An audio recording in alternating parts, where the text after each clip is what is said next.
Xin chào mọi người, hôm nay nhà mình sẽ đi Washington DC chơi nha.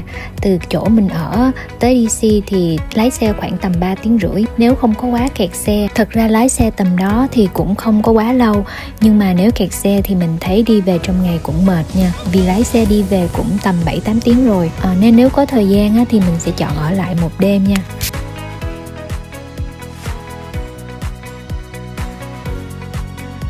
Tụi mình dừng ở trạm dừng chân Maryland để đi vệ sinh và ăn nhẹ ha. Ở đây thì cũng chỉ có đồ ăn nhanh thôi, mà mình thì không có thích ăn nên mình chỉ mua nước rồi đi tiếp nha.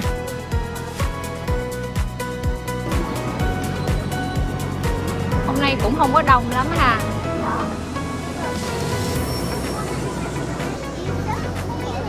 Đâu?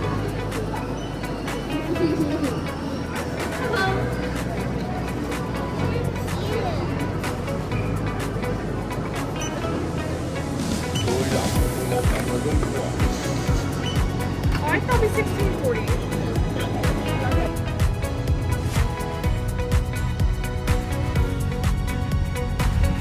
Đi tới nơi thì cũng đã tầm giờ trưa rồi, nên tụi mình chạy qua Eden Center để ăn trưa luôn. Mình thấy đồ ăn Việt Nam ở đây thì ngon hơn chỗ mình ở.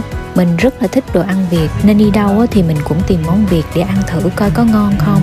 Lần này mình đi là ngay mùa lễ hội hoa anh đào luôn, nên là chợ rất là đông, khó kiếm chỗ đậu xe, ăn thì cũng phải đợi lâu nữa. Hôm nay nhà mình sẽ ăn tại nhà hàng Trường Tiền, chuyên về các món Huế. Nhà hàng trang trí đẹp nè, đậm chất Việt Nam mà đồ ăn cũng rất là ngon nữa nha.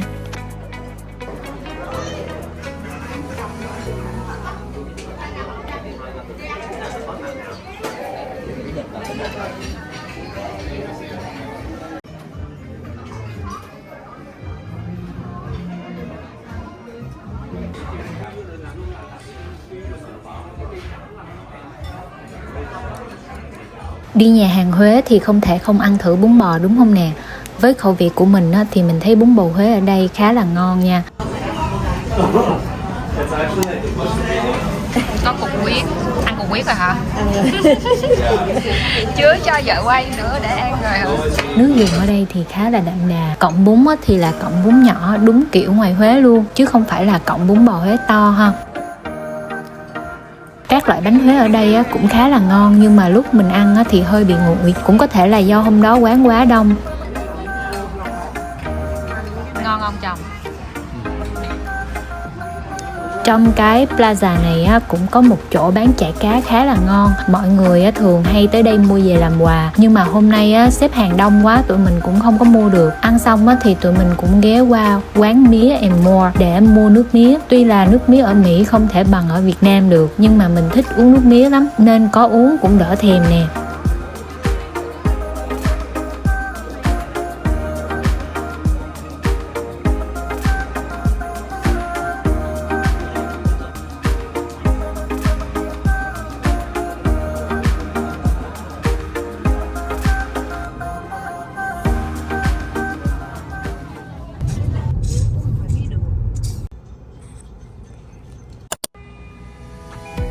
Ăn xong thì nhà mình dẫn cháu của mình đi bảo tàng Smithsonian's National Air and Space Museum. Bảo tàng này thì mở cửa miễn phí, tuy nhiên thì mình vẫn phải book vé trước và vào cửa theo giờ quy định ha. Đây là bảo tàng hàng không và không gian quốc gia của Viện Smithsonian, là một trong những bảo tàng nổi tiếng nhất thế giới, nằm ở Washington DC, Hoa Kỳ. Bảo tàng trưng bày bộ sưu tập lớn nhất về máy bay và tàu vũ trụ lịch sử, bao gồm những hiện vật mang tính biểu tượng như tàu Apollo 11, máy bay Wright Flyer và tàu con thoi Space Shuttle. Theo mình, đây là điểm đến hấp dẫn cho những ai yêu thích hàng không, khám phá không gian và lịch sử công nghệ bay, đặc biệt phù hợp cho gia đình có trẻ nhỏ.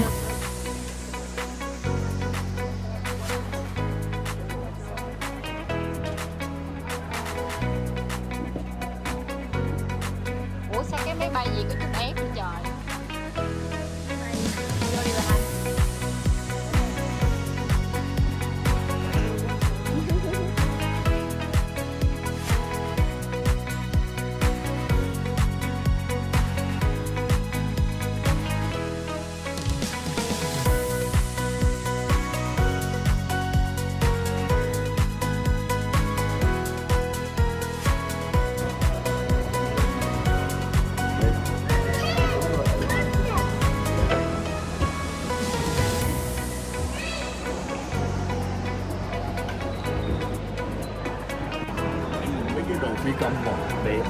55번.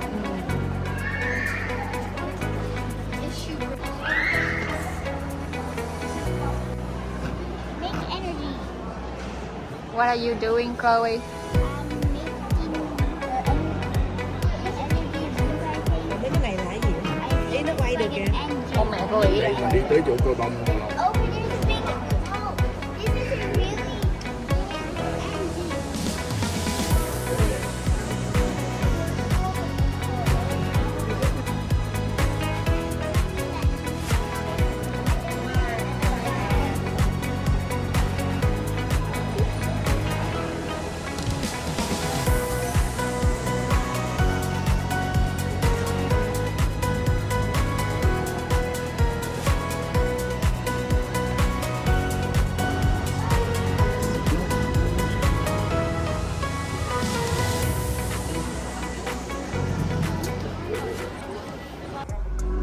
Khu vực mình thích nhất là Space Race Gallery, bao gồm Apollo 11, bộ đồ Neil Armstrong và các hiện vật liên quan cuộc đua vào vũ trụ. Khu vực Exploring the Moon, Exploring the Planets, triển lãm các mẫu vật của Apollo Lunar Module, mô hình thăm dò như Voyagers và Mars Rovers, cùng các phòng trưng bày hành tinh khác. Chloe, được mà.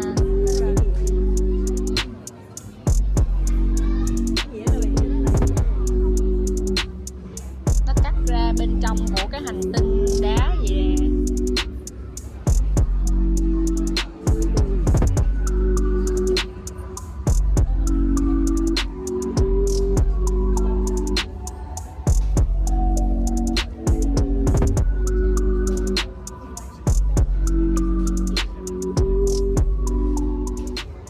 Còn đây là những thước phim và hình ảnh chân thực được ghi lại bởi các tàu thăm dò không gian. Những cảnh quay này cho thấy bề mặt gồ ghề của sao Hỏa, vành đai sao Thổ và các miệng núi lửa trên sao Kim hay đại dương băng giá của mặt trăng Europa. Đây là một phần trưng bày sinh động và hấp dẫn, giúp người xem như đang trực tiếp du hành đến các hành tinh khác trong hệ mặt trời.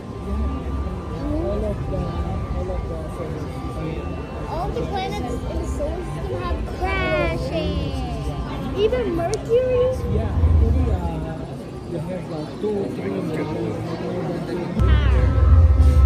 Big giant Jupiter. The gas planet. The big gas planet. We cannot stand on that planet. No.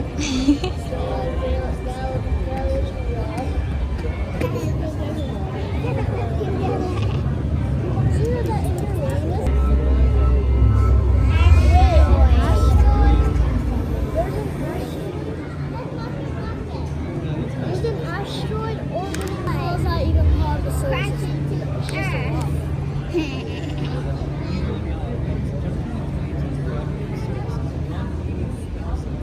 Earth's moon.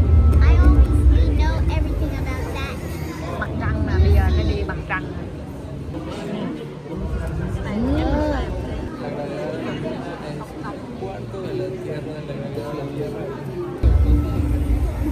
Just kidding.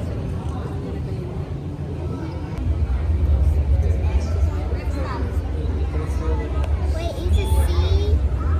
No. But it's really high.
Ngoài bảo tàng này ra thì DC cũng có rất là nhiều bảo tàng nổi tiếng khác và hầu hết cũng đều miễn phí, nhưng mà mình vẫn cần phải đặt vé trước nha.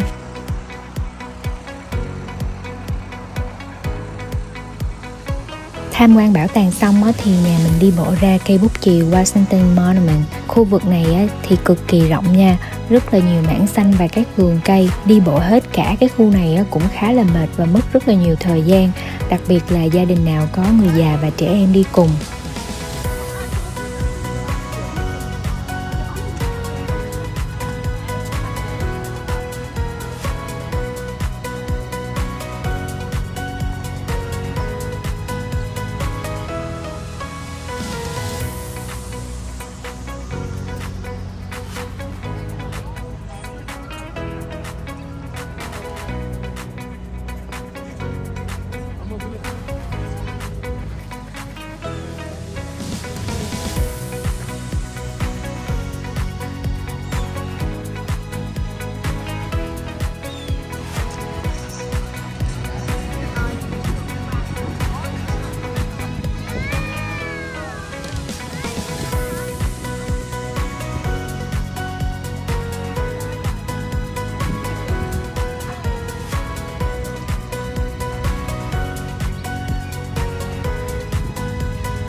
Vì phải tranh thủ đi về nên tụi mình chỉ dạo quanh khu vực này một lát rồi lên xe về nhà ha.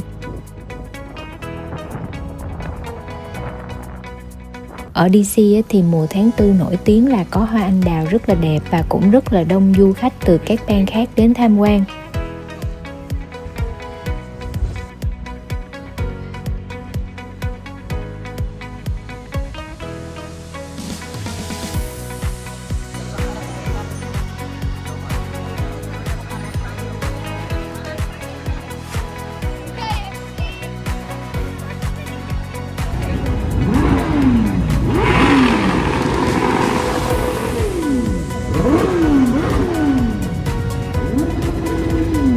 Cảm ơn các bạn đã xem video của mình. Các bạn nhớ like và subscribe kênh của mình để mình có động lực làm thật là nhiều video nữa nha.